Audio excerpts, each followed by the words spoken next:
without having that. Hey guys, hope you're having a good weekend.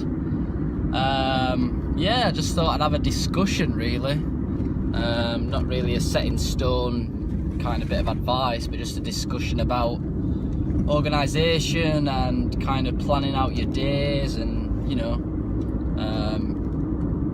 because it's difficult. It's something it's difficult to kind of pin down what the optimum way of being organised is in the day, especially for someone who's creative, because there's many factors involved in kind of, you know, being productive in the day in a meaningful way.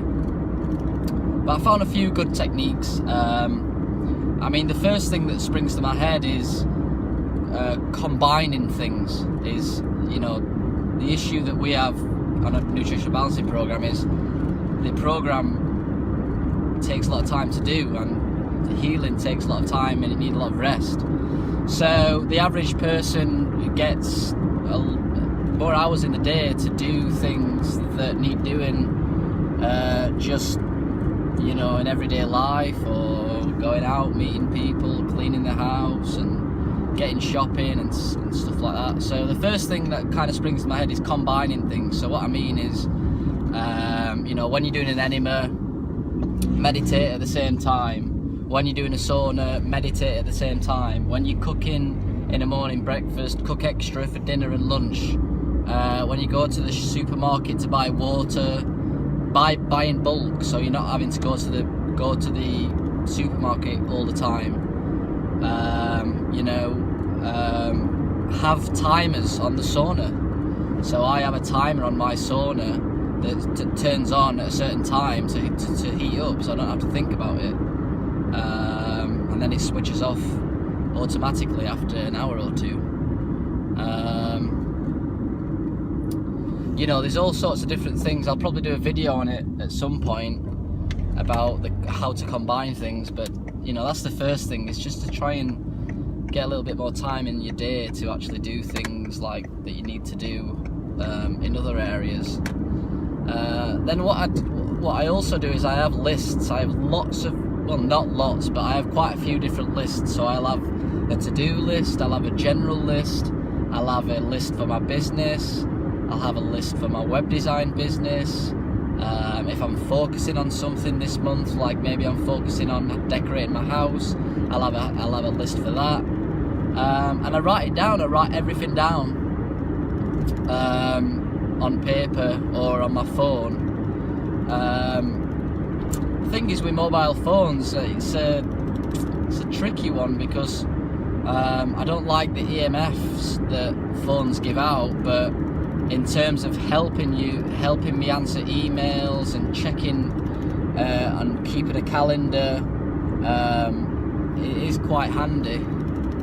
This is really shaky, I need to get a new one. So I have lists on my phone, and I kind of write things down on there as well, but it's a good idea really to write things down on paper if you don't want to be around EMFs. But you know, when I have emails to answer and I've got spare 10 minutes, then it's really simple to switch on my phone and just answer the emails. But the best thing to do if you are using a mobile phone is to get a protector. Always use air tube headsets, so when you're speaking to people, and keep your phone in a pouch, and whenever you're not using it, switch it off. That's the best thing to do. And then what I do in the morning is, well, what I do anyway, I always keep a journal with me, and that journal kind of write everything in there. So what I'll do, I'll get up in the morning and I will kind of check my lists of what I need to do, and I'll prioritize them. So I'll put the most, you know, the thing that I really need to do urgently at the top, and get that done, and then obviously work my way down the list. And that's kind of a good way of doing it. And I'll write in my journal anything that's coming up, you know. I give myself a rule that if I write anything down that needs to be done, I want to complete it until the end. So maybe I'll have a less priority where I need to clean the house. You know, my first priority is my jobs, I need to do this, and then in the afternoons clean the house, but life gets in the way, something comes up. And what I found in the past is I'll put things off that I find less of a priority. It kind of, every day I do my priority list, and I haven't got time to do the least priority, and I found I didn't like that. So what I've done is I've made sure that I always complete something. So if I have something at the end of the day that I can't do, I will push it to the front of the list the next day. So I might have a couple of priorities, 1 or 2 big priorities, and then I'll push that, what I didn't do the day before, to the top of the list, and that works a lot better for me, because I don't want to miss things off. At the end of the day, if I've wrote something down that I want to do, that's in my heart, and I want to do it, then I want to complete it. I don't want to let it drift off. So anyway, that's just a short discussion, really, just bouncing some ideas. Obviously it's a much more complex thing and it works differently for everyone, but I thought I would give you some of my kind of ways of doing it, and yeah, hopefully it kind of sparks some imagination in yourself on how you can kind of organise things a little bit better. Cool, speak soon. Alright, so I had a question about how to deal with family and friends, and the person was talking about how she, tries to explain things to family and friends and they don't get it and it's frustrating, and how do I deal with it. We did do a podcast on this, so check that out on family and friends. I'll keep it brief again.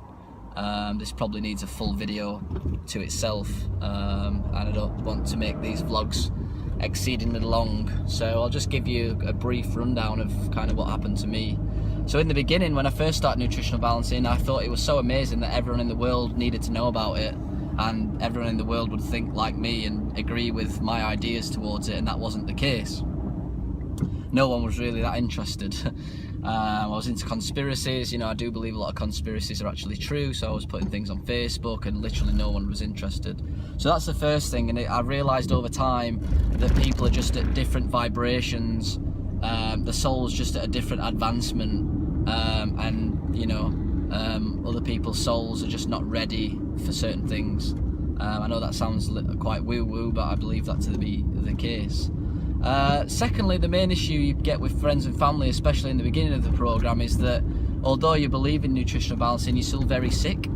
So it's so easy for family and friends just to say, well, oh, you're still sick, blah blah blah, and it just starts getting difficult for you because you're constantly trying to explain things to people, and because of their own insecurities, their own lack of wisdom, knowledge, all they want to do really is kind of put you down and tell you that it's not working or whatever.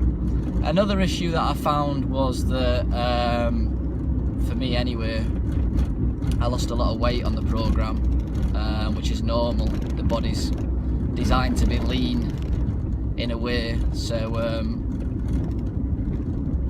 yeah, I lost a lot of weight, and my friends and family was kind of telling me that what I was doing wasn't working, this shouldn't be happening, etc, etc. So yeah, that didn't help as well. And obviously when I'm feeling sick and I'm brain fogged and I've got derealization, and you're speaking to people with kind of glazed over eyes, telling them that they need to be looking into this, at the end of the day you just don't look like an authority, and people just don't listen to you very well. So what I've learned to do over the years is basically not to say much to people. I just find it pointless. It's so much more important for you to heal yourself and to lead by example, and what I've found is over the years, by leading by example, people that are open to hearing or understanding the information will generally come to you, so that's much better. In terms of friends, what I tend to find is that the friend circles that people are around when they're very sick tend to be vibrating at the same frequency as the person just before they got sick, or as they were sick.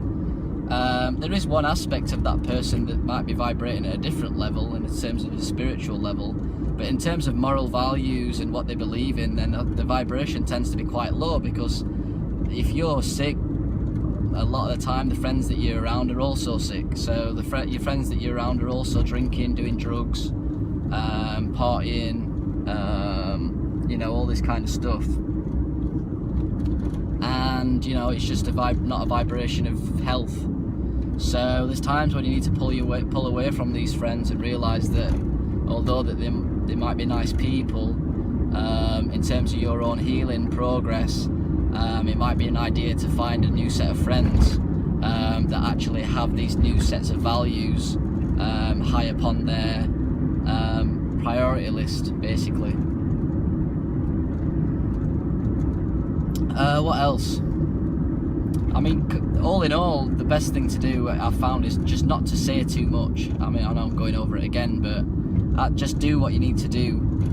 It will be difficult. What I found is people, we're creatures of habit.